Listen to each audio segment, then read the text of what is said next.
The message arrived on a Tuesday. It came wrapped in light, carried across 1,000 star systems by a network older than human civilization itself. The Galactic Concord, a coalition of over 4,000 spacefaring species, had governed the Milky Way for more than 200,000 years.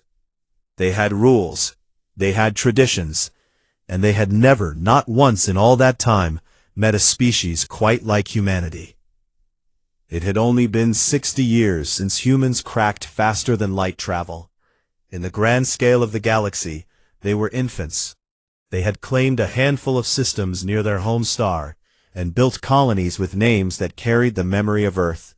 New Odessa, Port Calcutta, Meridian. Small places, full of families and farmers and children who looked up at alien skies and called them home. The Draketh Dominion did not care about any of that.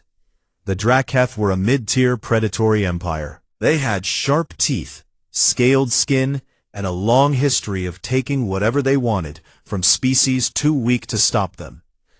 When they saw humanity's frontier colonies sitting unprotected on the edge of known space, they did not send diplomats, they sent warships. New Odessa was the first to fall. The Draketh fleet appeared in orbit without warning and opened fire. They used plasma bombardment, the kind that turned cities into glass and ash. 1.2 million people lived on New Odessa. Families, teachers, doctors, children who had been playing in parks 10 minutes before the sky turned white. By the time the fires stopped burning, there was nothing left but silence and scorched earth. 2 more colonies were hit within the week. Port Calcutta lost its southern continent.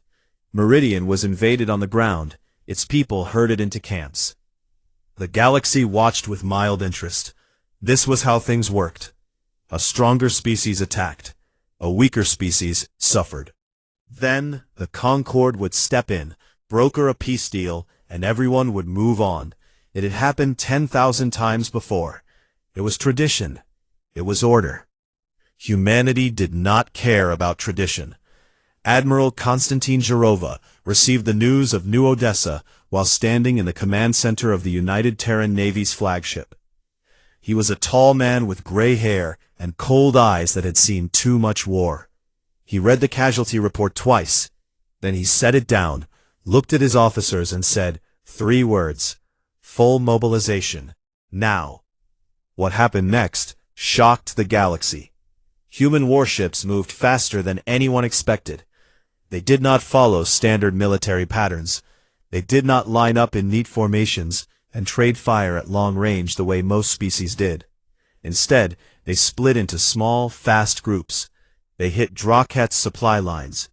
They used asteroids as weapons, redirecting them into military stations with terrifying precision. They adapted their tactics in real time, changing strategies mid-battle as if the entire fleet shared a single restless mind. Within 3 weeks, 4 Draketh military stations we destroyed. The Dominion, which had expected an easy conquest, suddenly found itself bleeding. That was when the Concord arrived.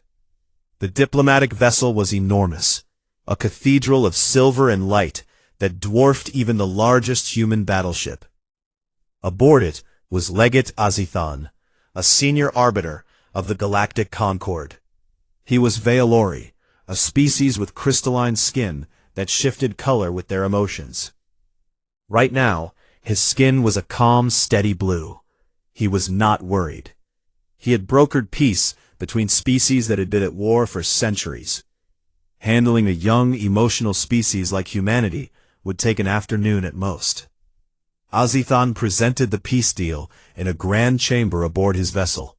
Holographic text floated in the air, translated into every human language simultaneously.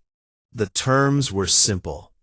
Humanity would give up its 3 frontier systems. They would become a neutral buffer zone controlled by neither side. The Draketh would pay a small symbolic fine.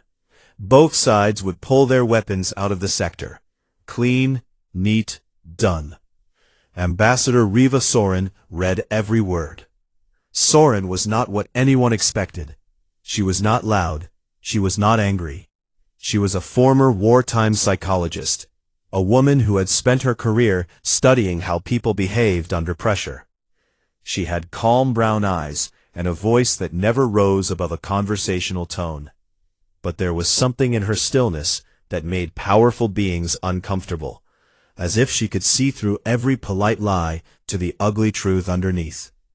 She read the deal, she set it down, and she looked at Azathan. "Where in this document is justice for New Odessa?" The silence that followed lasted exactly 4 seconds, but to everyone in the room, it felt much longer. Azathan's crystalline skin flickered to a confused yellow. He tilted his head. "Ambassador, I understand your grief. But the purpose of this accord is to end the conflict and restore stability to the region. The matter of New Odessa is tragic, but the Concord's role is to facilitate peace, not to assign blame." 1.2 million people, Soren said, burned alive, children, and your peace deal asks us to give up the systems where they died and accept a fine that would not cover the cost of a single funeral. Azathan leaned forward. "Ambassador Soren, perhaps you do not fully understand the process. The Galactic Concord has maintained peace across this galaxy for over 200,000 years. Every species that has joined the Concord has accepted that peace requires compromise. This is how civilization works." Soren did not blink. "We understand it perfectly, Legate. That is why we are saying no." The room went quiet. Not just quiet, silent. The kind of silence that happens when something breaks that was never supposed to break. Azathan's skin turned a shade of white that his aides had never seen before. "You are rejecting a Concord-brokered peace accord?" "Yes. No species at your stage of development has ever refused." "Then we are the first." Azathan stared at her for a long time. He searched her face for doubt, for bluff, for any sign that this was a negotiating tactic. He found nothing but quiet, unshakable certainty. He left the chamber and returned to his ship. That night, he sent an encrypted message to the Concord High Chamber, the most powerful governing body in the galaxy. The message was short. "The humans have refused Peace Accord number 1.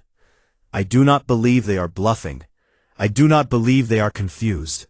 I believe they mean it. I advise the chamber to pay very close attention to this species. Something about them is different, and I am not yet sure whether that difference will save us or destroy us." In the weeks that followed, humanity pressed its attack against the Draketh with even greater fury, and across the galaxy, 4,000 species heard the news and thought the same thought at the same time. They said no. The Draketh had been fighting wars for 6,000 years. They were good at it. They had sharp instincts, heavy armor, and a military tradition built on overwhelming force. When they attacked, their enemies usually broke within days. That was how the galaxy worked. The strong hit hard, the weak bent, and the Concord cleaned up the mess. Humanity did not bend. The thing that disturbed the Draketh commanders most was not human weapons or human ships. It was how fast humans changed. In the first week of fighting, the Draketh had studied human battle formations and developed counters for them. By the second week, those formations no longer existed. Humanity had already abandoned them and invented new ones. Every engagement was different. Human captains made decisions on their own, without waiting for orders from above. Small human ships worked together like a pack of wolves, communicating through quick bursts of encrypted data, shifting and adapting as if the entire fleet were a living creature that learned from its mistakes in real time. The Draketh had never seen anything like it. No species in the galaxy fought this way. Commander Drevik of the Draketh Third Fleet described it in a report to his superiors. "Fighting humans is like fighting water. You strike, and they flow around you. You build a wall, and they find the cracks. You prepare for what they did yesterday, and they do something completely new today. I have fought 11 species.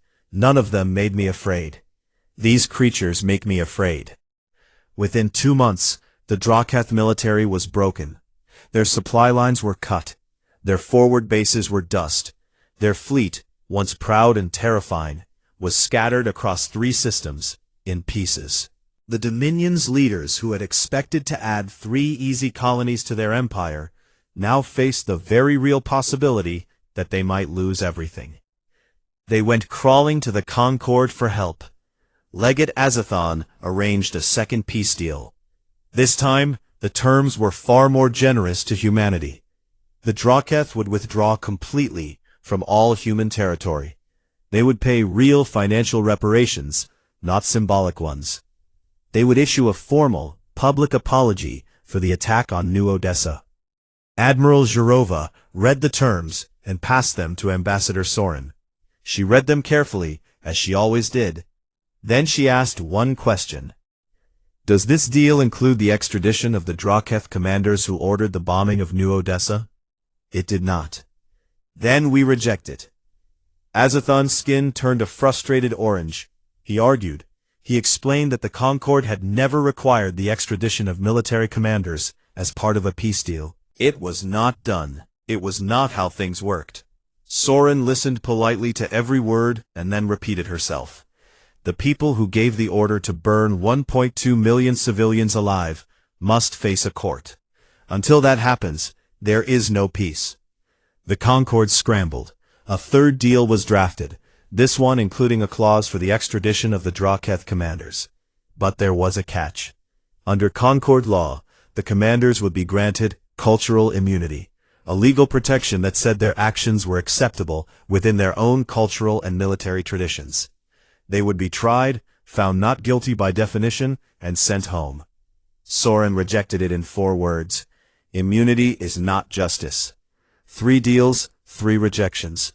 The galaxy had never seen anything like it. Behind closed doors, the Concord Intelligence Bureau began a secret study of humanity. They pulled data from every source they could find. Human broadcasts, human literature, human history files that humanity had, for some strange reason, made publicly available to anyone who wanted to read them. What they found disturbed them deeply. The lead analyst, a Morvathi named Ilwinka, presented her early findings to the Intelligence Bureau's inner circle. She was an insectoid being with 4 arms and compound eyes that could read 6 documents at once. She had studied thousands of species. She had never struggled to understand one until now. Humans have a concept, she said, that exists in fewer than 200 of our 4,000-member languages. They call it accountability. It means that when someone does something wrong, especially someone powerful, they must face consequences. Not symbolic consequences, real ones. This idea is so deep in their thinking that they have fought wars over it. They have torn apart their own nations and rebuilt them because the people in charge were not being held accountable. She paused and looked at the silent room. They have another concept that is even more dangerous. They call it remembering. Most species in the Concord process trauma and move forward. Humans process trauma and carve it into stone. They build monuments to their dead. They write the names of the lost on walls. They teach their children about horrors that happened centuries ago, so that those children will be angry enough to make sure it never happens again. She clicked her mandibles. We are dealing with a species that treats forgetting as a sin. The Bureau's report reached the Concord High Chamber within days. Azathan read it alone in his quarters and sat in silence for a long time. Meanwhile, humanity finished what it had started. The Draketh Dominion did not just lose the war, it collapsed. Human forces dismantled their military infrastructure system by system, not with cruelty, but with cold, methodical precision.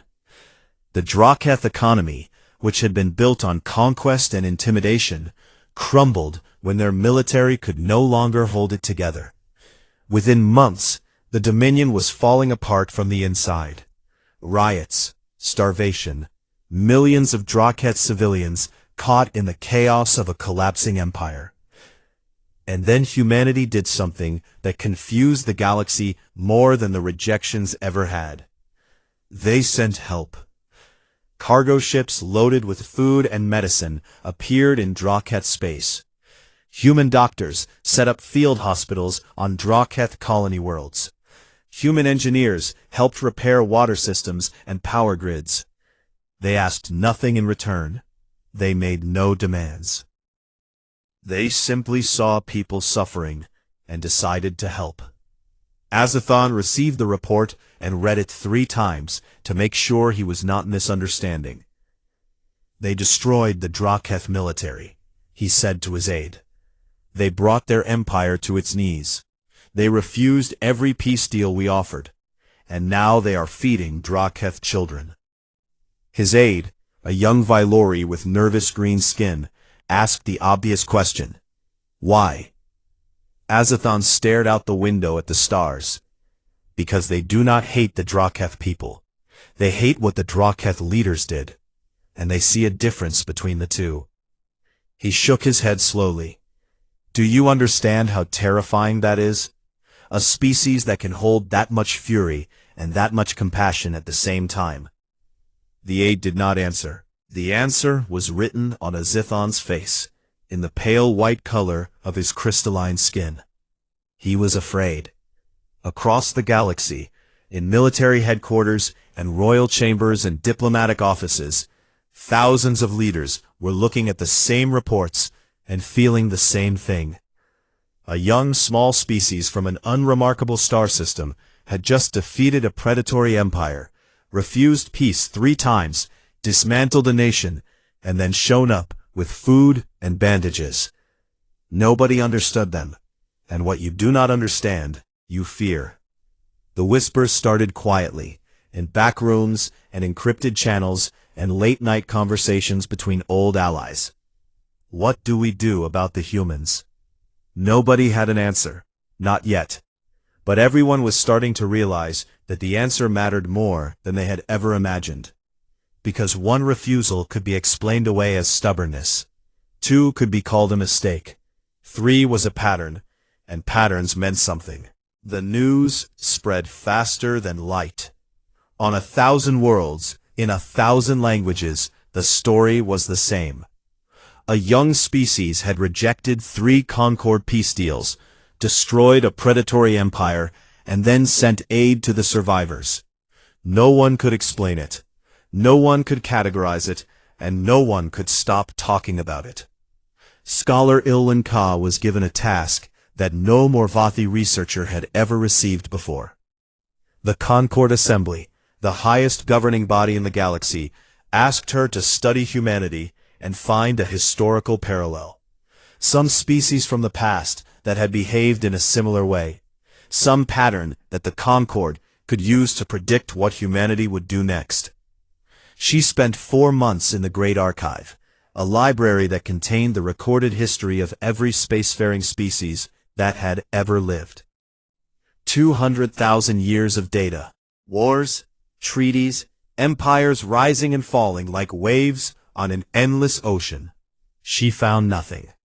When she stood before the Concord Assembly to deliver her report, the vast chamber was full. Delegates from thousands of species filled the curved rows of seats that rose like a canyon around the central speaking platform.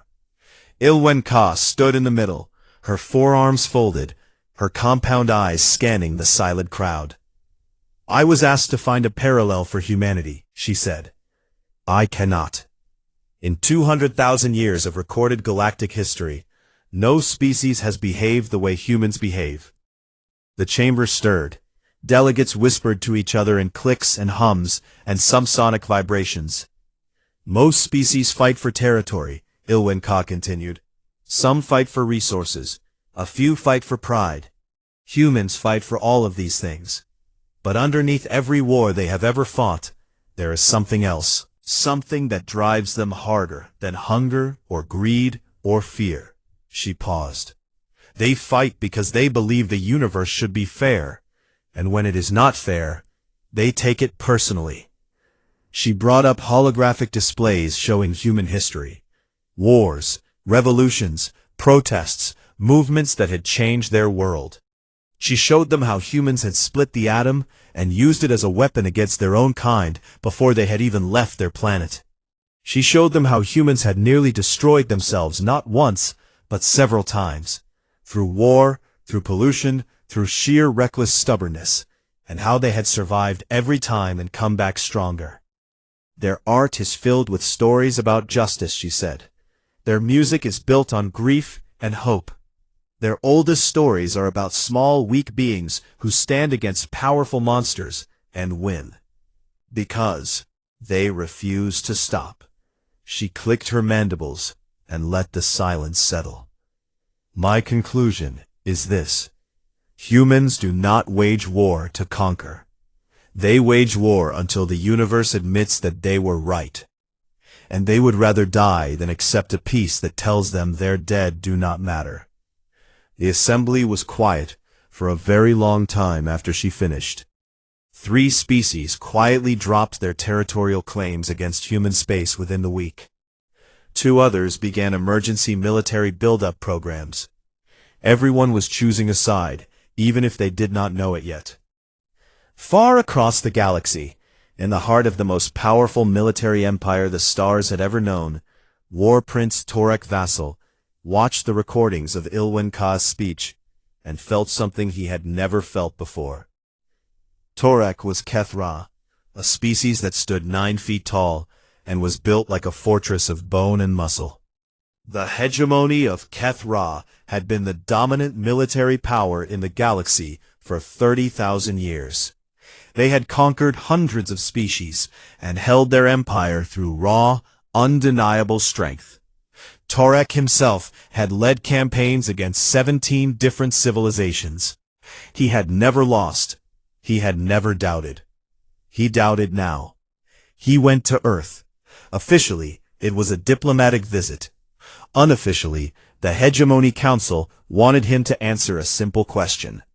Can we beat them in a war? Torek spent 3 weeks among humans. He walked through their cities. He visited their museums. He sat in their restaurants and watched them argue and laugh and cry over things that seemed impossibly small and impossibly large at the same time. He visited a military academy and watched young soldiers train. They were not the biggest or the strongest beings he had ever seen. But there was something in their eyes, a sharpness, a hunger, a fire that was always burning just beneath the surface, held in check by discipline, but never extinguished. On his last day, he visited the Memorial of New Odessa. It was built on the grounds of the United Terran Assembly in Geneva. A simple structure, a wall of black stone with 1.2 million names carved into it, each one small enough that you had to step close to read them. At the base of the wall, people had left flowers and photographs and handwritten letters to the dead. Torek stood before the wall and read names for over an hour. He watched a human woman kneel in front of a section of the wall and press her hand against a name. She was crying, but she was not making a sound. Her grief was silent and enormous, and older than the stone itself. A human soldier stood nearby, guarding the memorial. Torek approached him. "How long will you remember them?" Torek asked. The soldier looked up at the 9-foot alien and did not flinch. "Forever," he said, as if it were the simplest thing in the world, as if any other answer was unthinkable. Torek returned to the hegemony. The council gathered to hear his assessment. They expected military analysis, fleet comparisons, tactical evaluations. Instead, Torek stood before them and delivered the shortest military briefing in hegemony history. "Do not provoke the humans," he said. "Not now. Not in 1,000 years. Not ever." The council demanded an explanation. They were the hegemony of Kethra. They had ruled the galaxy for 30,000 years. They did not fear anyone. Torek looked at them with eyes that had seen something they had not. "Because they do not forget," he said, "and they do not forgive unless you earn it. You can destroy their cities, and they will build new ones.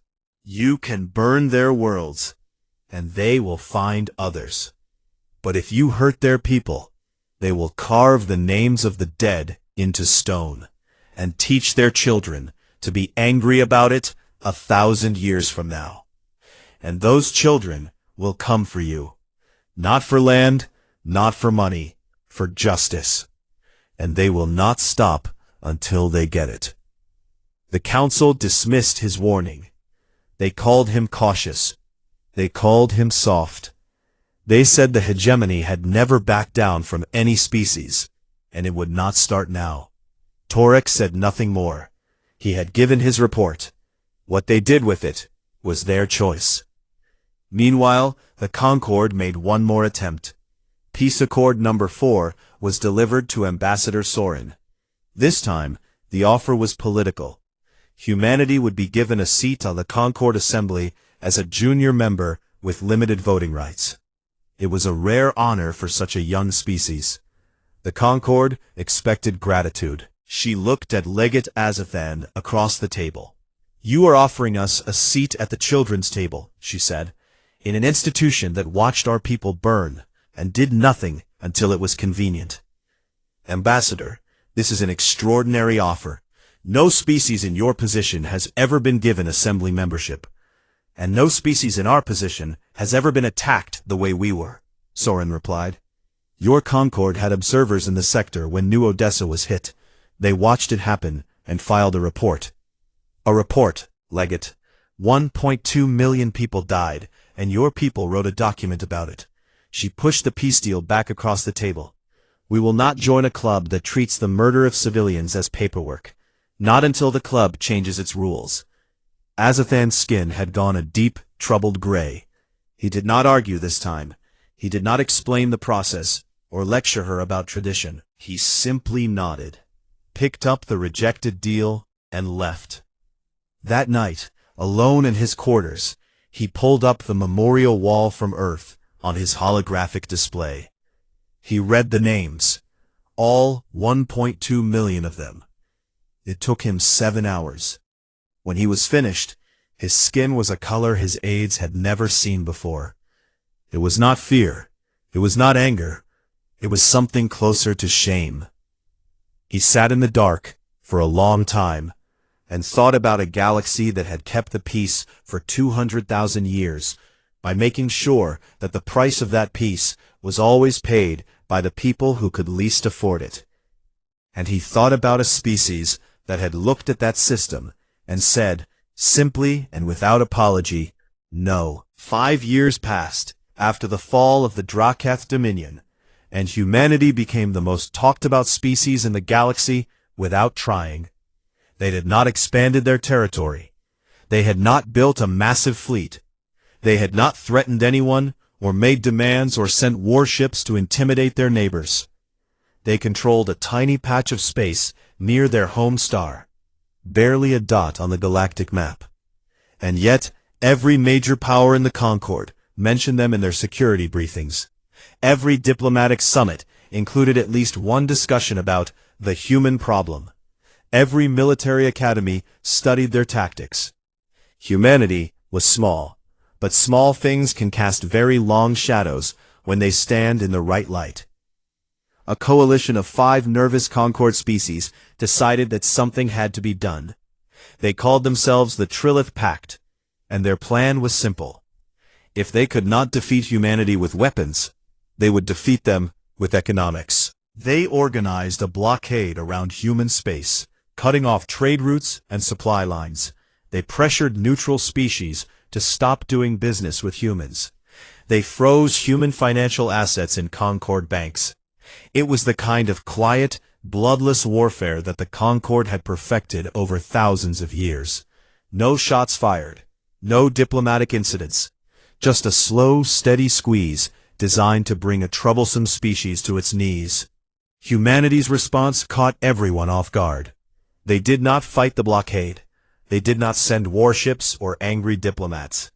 Instead, Ambassador Soren held a press conference that was broadcast across every communication network in the galaxy. She stood at a simple podium with no decorations and no flags. Behind her was a single screen. The Trilith Pact has decided to punish humanity for refusing unjust peace deals, she said. They believe that economic pressure will force us to submit. We will not address this with weapons. We will address it with truth. She pressed a button, and the screen behind her lit up with documents. Thousands of them. Tens of thousands. They were records from the Concorde's own archives. Diplomatic files, military reports, internal communications.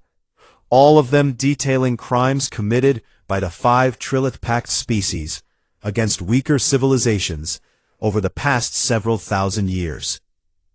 Colonies destroyed without cause. Populations displaced.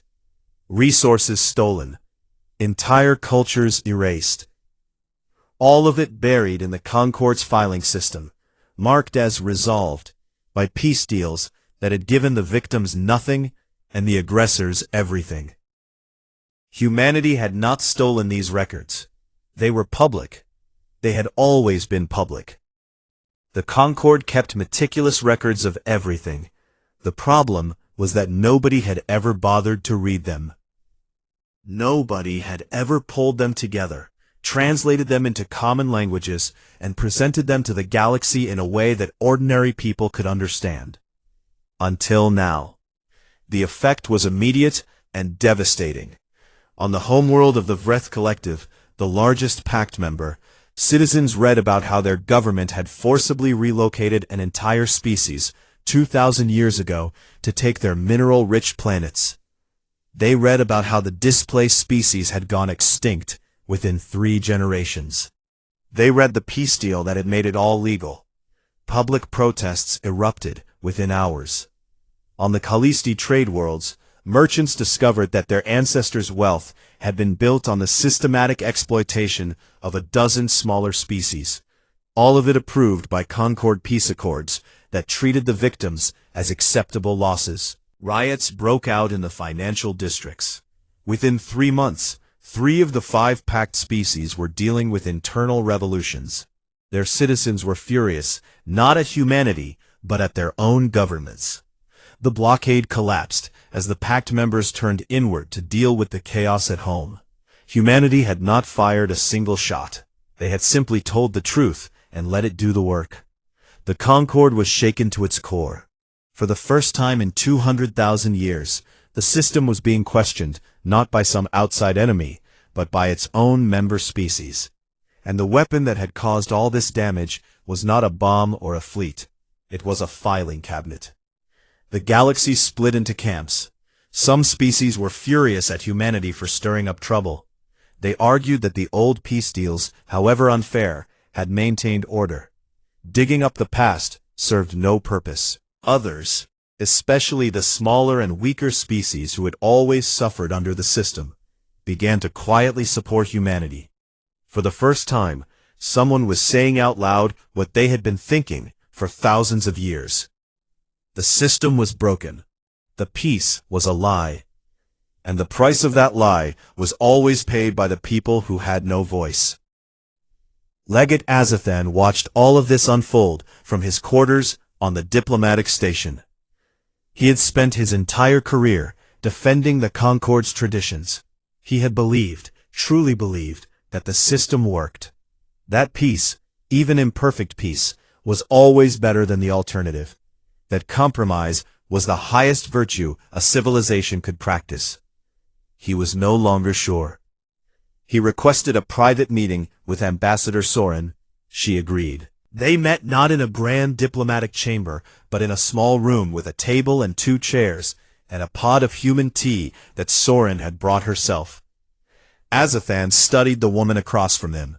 She looked tired. There were shadows under her eyes that had not been there 5 years ago. But her gaze was the same. Calm. Certain. Unbreakable.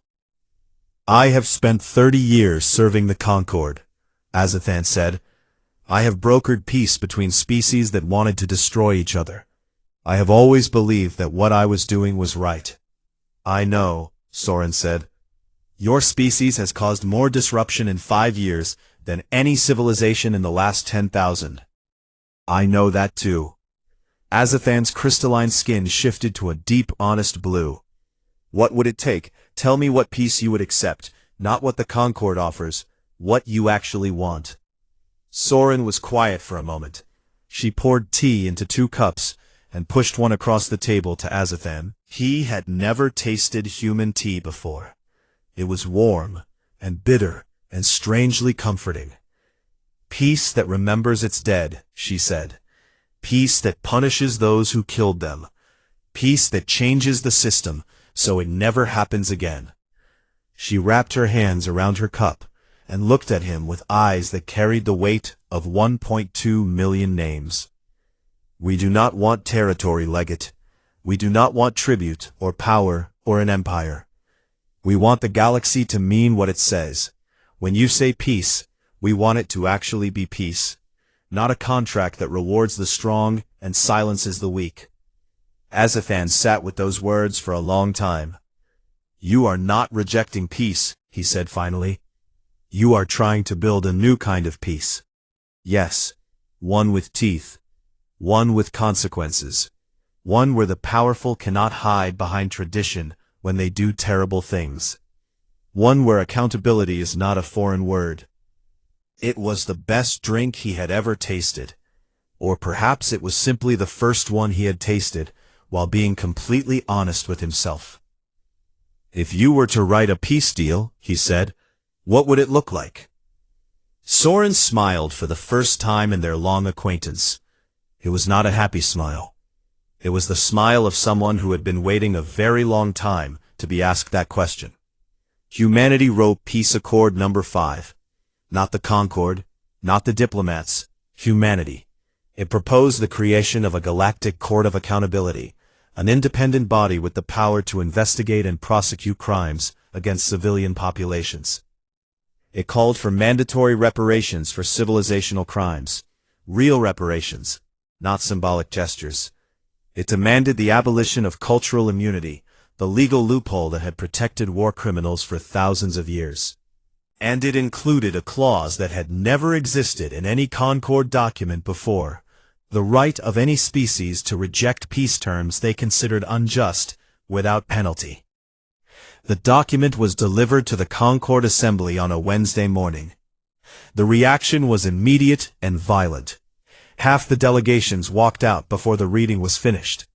They called it an insult, an attack on galactic tradition, a declaration of war against everything the Concord stood for. The other half sat in their seats in stunned silence, because they had read the proposal carefully, and they could not find a single thing in it that was wrong. Azathan watched from his position on the assembly floor. His skin was shifting through colors that had no name, emotions that his species had no words for. He was watching the galaxy crack open, and he was not sure whether what came out of the crack would be salvation or disaster. But for the first time in 30 years, he was sure of one thing: the humans were right. The galaxy broke into 3 pieces, and everyone had to choose where they stood. The first group called themselves the Guardians of Order. They were the old powers, the species that had built empires under the Concord's rules and grown rich and comfortable in the system as it was. They saw humanity's proposal as a threat to everything they had built. To them, accountability meant vulnerability. A court that could punish the powerful was a court that could punish them. They would not allow it. The second group was the reformists. They were smaller, younger, and for the most part, they were the species that had been chewed up and spat out by the old system. Species whose worlds had been taken.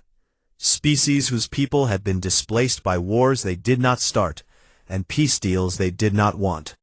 For the first time in their history, someone was standing up and saying the thing they had always wanted to say, but never had the strength to say. They stood with humanity. The third group was the largest. They were the ones who did not know what to think. They watched and waited and hoped that someone else would make the decision for them. Legate Azathan became the quiet leader of the reformists. He did not make speeches or grand declarations. He simply began meeting with delegates one by one, in private rooms and over quiet meals, and asked them a question that kept them awake at night. If the system is just, then why are we afraid of a court that would examine whether the system is just? Nobody had a good answer to that question. The Guardians of Order, led by the Civilian Council of the Hegemony of Keth-Ra, decided that talk was over. They had watched humanity embarrass the Concord for 5 years. They had watched the Trilith Pact crumble.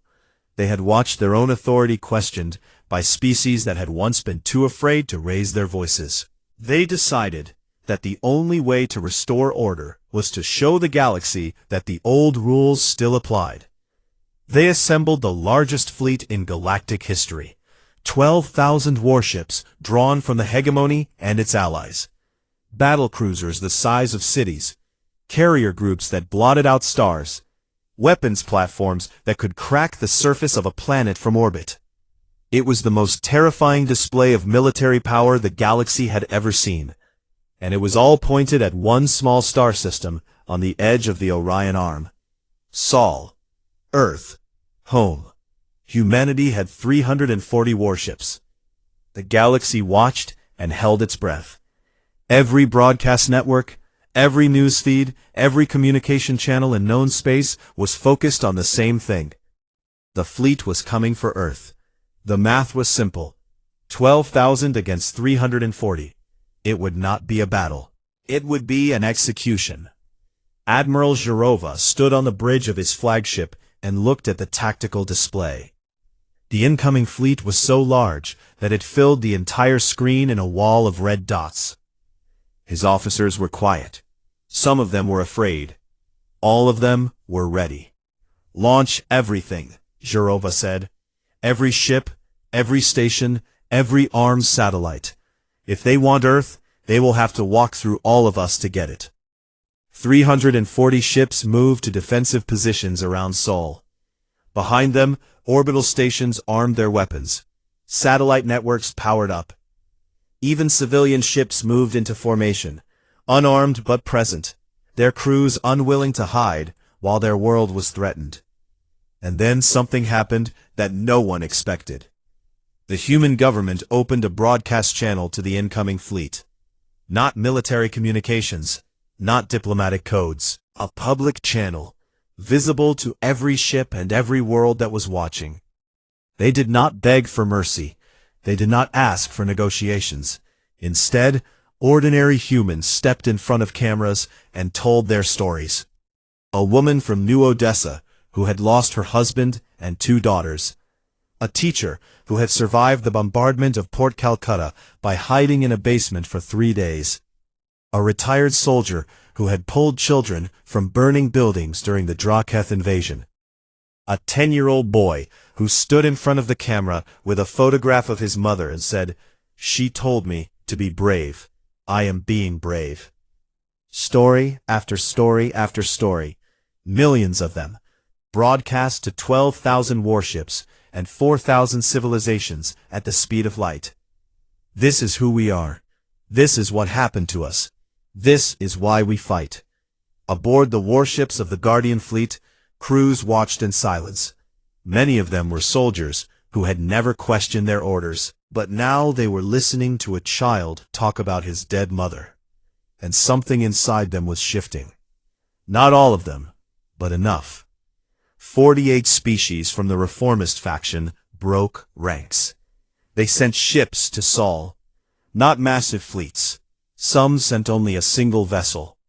One species sent a medical frigate. Another sent a cargo ship loaded with supplies.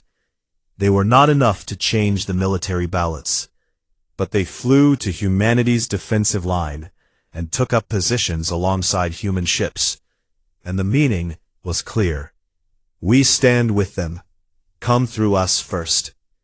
War Prince Torek Vassal stood on the command bridge of the Hegemony flagship, the largest and most powerful warship in the galaxy. He had received his orders from the Civilian Council. Advance, destroy the human fleet, occupy Earth, restore order. He had spent 3 weeks on Earth years ago. He had read the names on the wall. He had watched a woman cry in silence over a name carved in stone. He had asked a human soldier how long they would remember, and the soldier had said, forever. Torek opened a communication channel. Not to the Hegemony Council, not to the Guardian Fleet commanders, to everyone. Every ship, every species, every living being watching this moment unfold. I told them not to come here, he said. His voice was deep and calm, and carried the weight of a warrior who had fought 17 wars and won them all. I told them that these humans would not break. I told them that you cannot crush a species that would rather die than forget it's dead. They did not listen. Now I will show them why they should have. He turned his ship around. The largest warship in the galaxy rotated in the silence of space until its weapons faced the Guardian Fleet instead of Earth. He placed his vessel directly in the advance lane, blocking the path forward. Any ship that wishes to attack Earth will go through me first, and I promise you, I will make it cost more than it is worth. The Guardian Fleet stopped.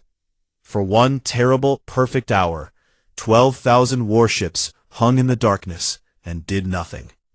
Commanders argued with their councils. Crews whispered to each other. Some ships powered up their weapons, others powered them down. A few fired on each other in brief, confused bursts of violence that ended as quickly as they started. And then, one by one, the warships stood down. Weapons went cold. Engines went quiet. 12,000 ships sat in silence, while a species of 340 vessels and one turned-around battleship held the line.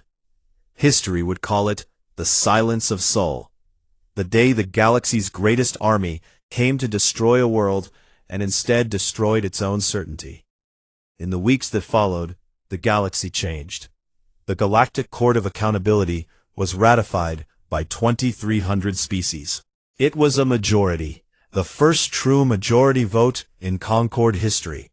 The court would have real power. It could investigate, it could prosecute, it could hold the powerful to the same standards as the weak. Cultural immunity was abolished. Mandatory reparations for civilizational crimes became law. The Concord itself was restructured, not torn down. The humans had never wanted to destroy it. They wanted to fix it. And so it was reborn as something new, something that kept the old framework of cooperation, but built into it the one thing it had always lacked: consequences. Humanity was offered full membership, not a junior seat, not a limited position, a full, equal voice in the new Galactic Assembly. Ambassador Soren accepted, but because she was who she was, she added one condition. We reserve the right to reject any future peace deal we find unjust. Legate Azithon, standing across from her at the signing ceremony, laughed. It was the first time anyone had ever heard a Valori laugh. His crystalline skin turned a brilliant shimmering gold, a color that his aides later told him meant joy. We would expect nothing less, he said. They shook hands. It was an old human tradition that felt strange and warm and right. War Prince Torek attended the ceremony. He stood at the back of the room in his armor, towering over everyone, and watched the species he had been sent to destroy take its place among the stars. When a human journalist asked him what he thought, he was quiet for a moment. I have fought 17 wars, he said. I have conquered worlds. I have broken empires. None of it was as brave as what these people did. They stood against the entire galaxy with nothing but their dead and their principles, and they did not blink. He looked at the journalist with old, wise eyes. The galaxy was afraid of humanity, but it should not have been. It should have been afraid of what humanity made it see about itself. Scholar Ilwen Ka published her book the following year. She called it The Species That Said No. It became the most widely read text in galactic history. 4,000 species translated it into their own languages. It was taught in schools on worlds that had never heard of Earth before. The final line of the book was quoted more than anything else she had ever written. It was carved into the entrance of the new Galactic Court of Accountability. It was printed on posters and painted on walls, and whispered by beings of every shape and size on 10,000 worlds. They did not conquer the galaxy. They simply refused to let the galaxy lie to itself any longer. And on Earth, in Geneva, the memorial of New Odessa still stood, the wall of black stone, with 1.2 million names. People still came to visit it. They still left flowers. They still traced the names with their fingers and remembered. Because that was the deal. That was the only deal humanity had ever been willing to accept. A peace that remembers.